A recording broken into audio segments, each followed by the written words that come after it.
Baik, kita mulai saja ya. Assalamualaikum warahmatullahi wabarakatuh. Waalaikumsalam warahmatullahi wabarakatuh. Waalaikumsalam warahmatullahi wabarakatuh. Selamat pagi anak-anak. Pagi, Bu. Pagi, Bu. Bagaimana kabarnya hari ini? Alhamdulillah baik. Alhamdulillah baik. Alhamdulillah, semoga kita semua diberi kesehatan dan kelancaran dalam menuntut ilmu. Amin. Untuk itu, sebelum kita masuk ke pembelajaran, alangkah baiknya kita berdoa terlebih dahulu. Sesuai agama dan kepercayaan masing-masing. Berdoa dimulai.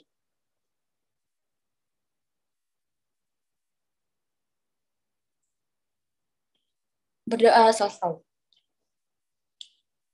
Ibu absen terlebih dahulu ya. Ani Mulyati. Hadir, Bu. Karenina. Hadir, Bu. Muhdi Maulana. Ada Muhdi? Muhdi belum join, Bu. Belum join ya? Oke, diingatkan ya untuk di WA Muhdinya. Lanjut, Neng. Ada Neng? Hadir, Bu. Hadir. Terakhir, Sevi Lolita. Hadir, Ibu. Hadir. Alhamdulillah. Hari ini, pada pertemuan kali ini, kita akan membahas mengenai bab 7. Silahkan dibuka bukunya yang punya di rumah, dibuka dulu bukunya. Bab 7 mengenai wawasan Nusantara dalam konteks Negara Kesatuan Republik Indonesia. Sudah dibuka bukunya yang punya? Sudah, Bu. Ya. Nah, jadi tujuan kita pembelajaran hari ini setelah mengikuti proses pembelajaran, anak-anak ibu diharapkan dapat memahami arti pentingnya wawasan Nusantara dan dapat mendeskripsikan apa itu wawasan Nusantara. Nah, sebelum ke materi mengenai wawasan Nusantara, Ibu mau tanya dulu nih, mengenai pertemuan sebelumnya tentang ancaman terhadap negara dan upaya penyelesaiannya di bidang politik, ekonomi, sosial, budaya, pertahanan, dan keamanan. Coba, ada yang masih ingat nggak pertemuan sebelumnya? Berikan contoh peran warga negara untuk mengatasi berbagai ancaman dalam membangun kesatuan nasional. Ada yang bisa menjawab? Ibu Karen izin menjawab. Silakan Karenina. Ya, Bu, menurut saya, contoh peran warga negara untuk mengatasi berbagai ancaman dalam membangun integrasi nasional itu contohnya seperti tidak membeda-bedakan keberagaman yang ada. Misalnya pada suku bangsa, budaya, adat istiadat, dan lain sebagainya. Kemudian contoh lainnya itu seperti membangun kesadaran akan pentingnya kesatuan nasional. Seperti itu, Bu. Terima kasih. Ya, terima kasih Karenina, bagus sekali jawabannya. Nah, itu yang Ibu harapkan pada pembelajaran pendidikan Pancasila dan kewarganegaraan.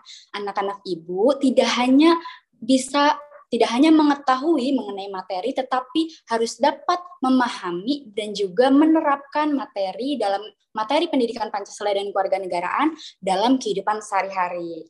Paham sampai sini? Paham ya? Oke, kita lanjut. Nah, pada pertemuan kali ini kita mengerucut ya mengenai konsep wawasan Nusantara. Di sini ada pengertian wawasan Nusantara, ada hakikat wawasan Nusantara, dan ada asas wawasan Nusantara.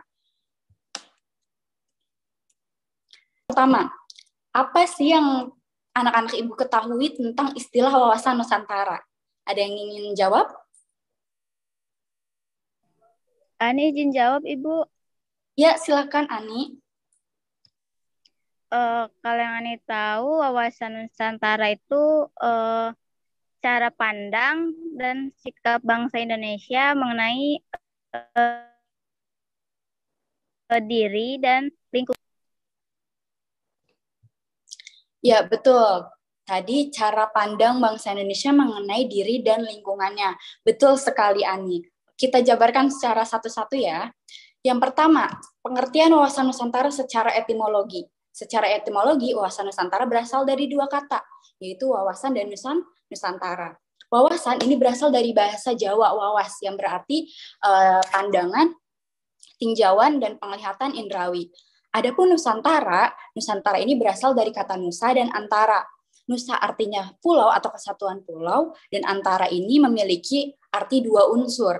Jadi Nusantara ini adalah kesatuan pulau antara dua unsur. Dua unsur di sini apa sih, Bu? Bingung ya? Dua unsur ini, jadi negara Indonesia itu diapit oleh dua benua dan dua samudra, benua Asia dan benua Australia, Samudra Hindia dan Samudra Pasifik. Seperti itu ya. Paham sampai sini? Nah, itu secara etimologi. Selanjutnya itu secara terminologi.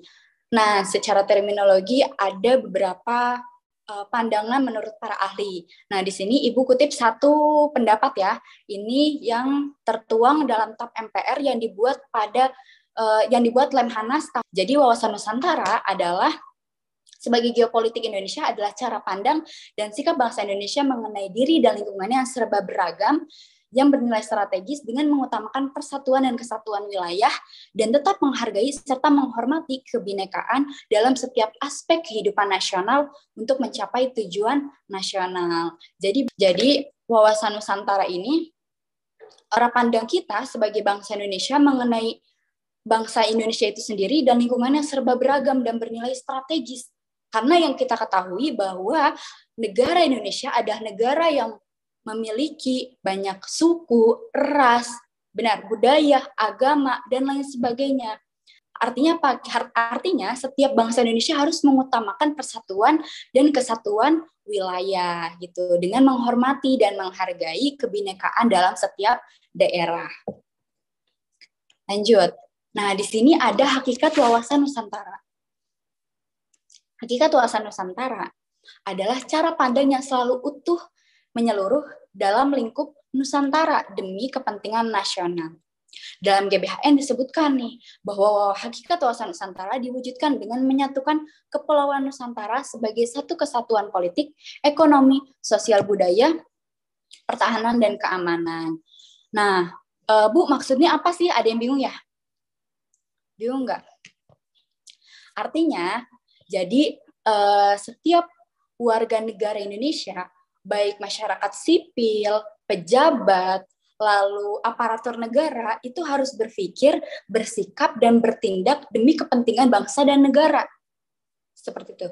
Demi kepentingan bangsa dan negara tanpa menghilangkan kepentingan lainnya, seperti kepentingan daerah, kepentingan golongan, dan kepentingan perorangan. Jadi itulah hakikat wawasan Nusantara sendiri. Jadi bisa disimpulkan bahwa hakikat wawasan Nusantara yaitu persatuan bangsa dan kesatuan wilayah. Ya, ada 2 poin nih hakikatnya. Apa aja tadi? Hakikatnya persatuan bangsa dan kesatuan wilayah. Ya. Demikian juga produk yang dihasilkan oleh lembaga negara atau kebijakan yang dihasilkan oleh lembaga negara itu harus sesuai dengan kepentingan bangsa dan negara. Nah, yang terakhir mengenai asas wawasan Nusantara.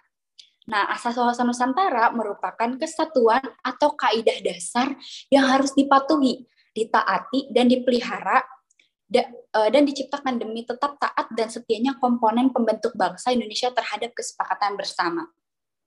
Seperti itu.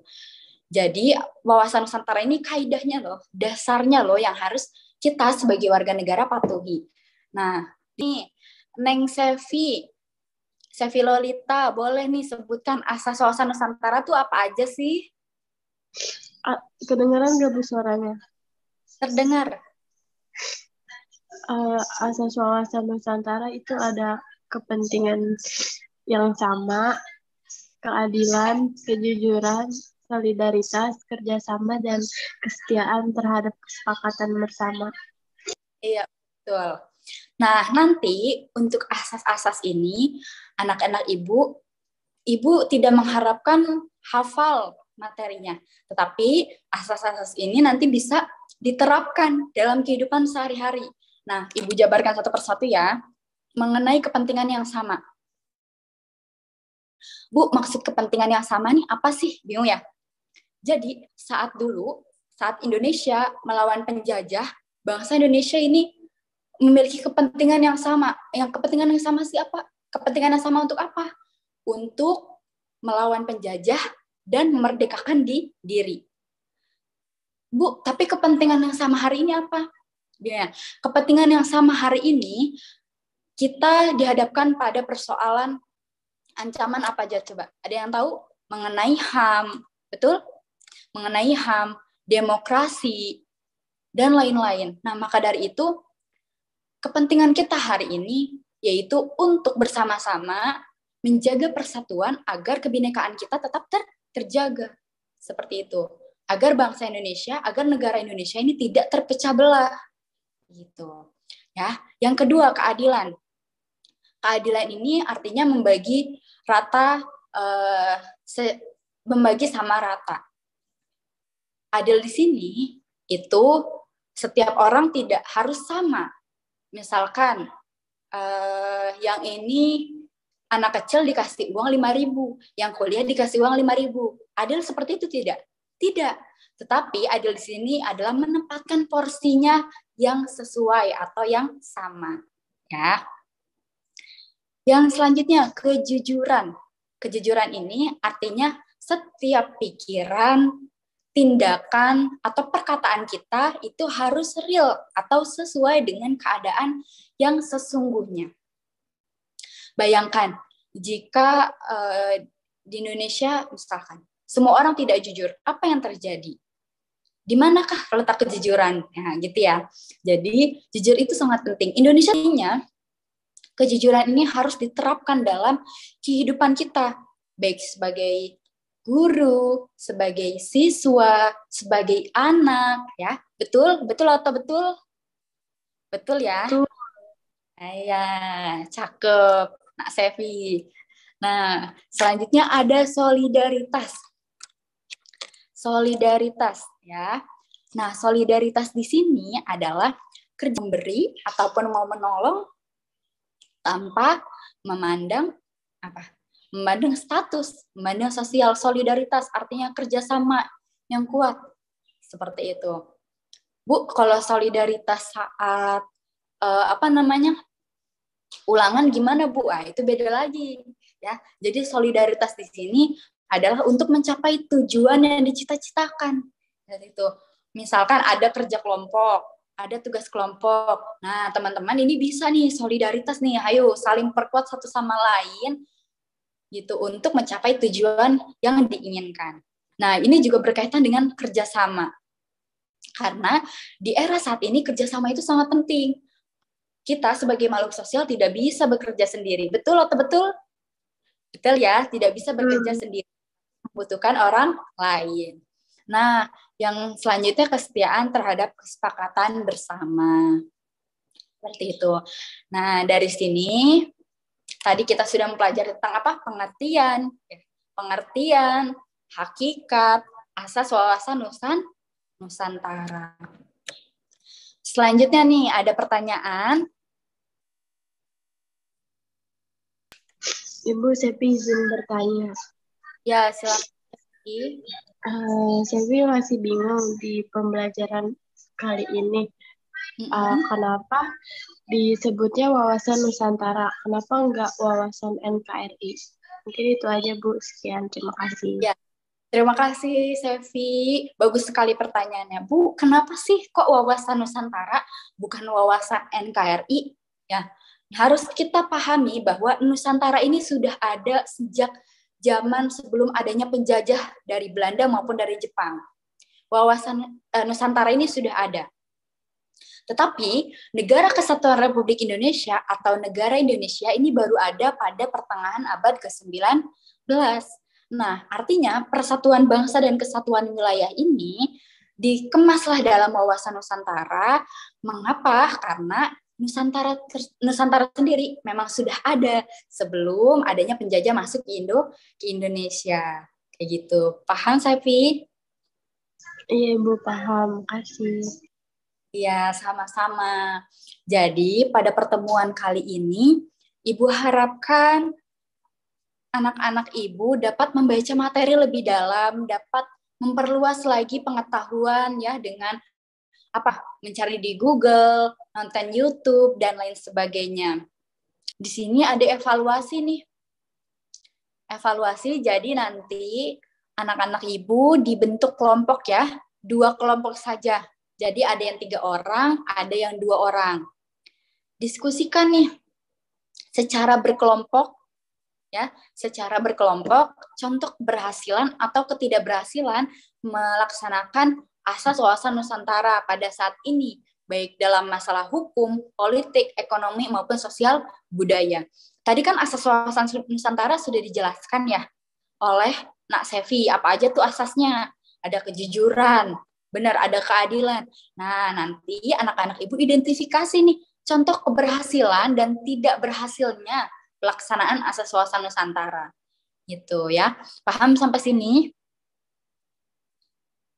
Paham, Bu. Paham ya. Dibagi 2 kelompok ya. Nanti di Maulana jangan lupa dimasukin. Oke? Baik, Bu. Baik. Ibu akhiri saja pertemuan kita hari ini. Tugasnya jangan lupa ya. Ini bisa di SS terlebih dahulu. Screenshot dulu atau nanti ibu kirimkan lewat grup. Nanti ibu kirimkan lewat grup. Ya, baik. Untuk itu lengkap sudah ya pertemuan kita hari ini tentang konsep wawasan Nusantara. Ada pengertian, hakikat, dan asas wawasan Nusantara. Mohon maaf apabila dalam melaksanakan pembelajaran ada salah-salah kata maupun salah-salah ucap dan perbuatan. Sekian dari Ibu, ada yang ingin ditanyakan lagi? Tidak ada, Bu. Tidak ada. Baik, Ibu akhiri saja. Wassalamualaikum warahmatullahi wabarakatuh. Waalaikumsalam warahmatullahi wabarakatuh. Terima kasih, Terima Bu. kasih, Bu. Sama-sama.